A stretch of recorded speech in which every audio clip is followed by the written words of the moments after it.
सोचिए सरकारी व्यवस्था में किस कदर काम होता है कि जिसकी ज्वाइनिंग जिस काम के लिए हुई है वो उस काम को छोड़कर बाकी सारे काम कर रहा है और बाद में ठीकरा फोड़ा जाता है हमारे पास स्टाफ नहीं है। लेकिन अगर मामला छात्रों से जुड़ा हो तो ये व्यवस्था लापरवाही की कैटेगरी में आती है। दरअसल मध्य प्रदेश के सरकारी कॉलेजों में वैसे ही प्रोफेसर्स की कमी है, उसमें भी जो प्रोफेसर्स हैं वो पढ़ाने की बजाय मंत्री और विधायकों के यहाँ जमे हुए हैं। दरअसल मध्य प्रदेश के सरकारी कॉलेजों में छात्रों को पढ़ाने के लिए प्रोफेसर्स और कागजी काम के लिए कर्मचारी, यहाँ तक कि लैब में टेक्नीशियंस तक नहीं है।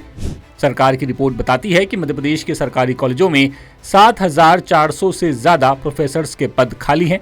ऑफिस के काम करने के लिए आउटसोर्स भर्ती की मांग हो रही है। इसके बाद भी कॉलेजों में पढ़ाने वाले प्रोफेसर्स और टेक्नीशियंस मंत्री, विधायक से लेकर आनंद संस्थान, मंत्रालय और संचालनालय समेत दूसरे विभागों में प्रतिनियुक्ति पर सालों से काम कर रहे हैं। इनमें सबसे ज्यादा जो संख्या है वो असिस्टेंट प्रोफेसर्स की है।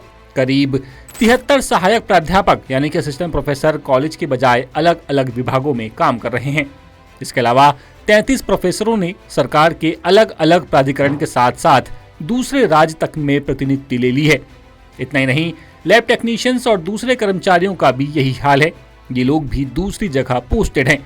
और ये जानकारी मध्य प्रदेश विधानसभा के बजट सत्र के दौरान बीजेपी विधायक उमाकांत शर्मा के सवाल के जवाब में सामने आई है। चाहे उच्च शिक्षा मंत्री इंदर सिंह परमार हो, कौशल विकास राज्य मंत्री गौतम टेटवाल हो, विधायक देवेंद्र जैन हो, इन सभी के यहाँ कोई न कोई प्रोफेसर, कोई न कोई अधिकारी या कर्मचारी प्रतिनियुक्ति पर काम कर रहा है।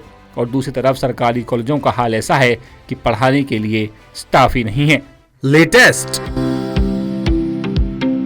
इन्वेस्टिगेटिव और इन डेप्थ खबरें देखने के लिए ज्वाइन कीजिए द सूत्र का व्हाट्सएप चैनल, सब्सक्राइब कीजिए यूट्यूब चैनल, लाइक कीजिए फेसबुक पेज और पढ़ते रहिए www.daसूत्र.com।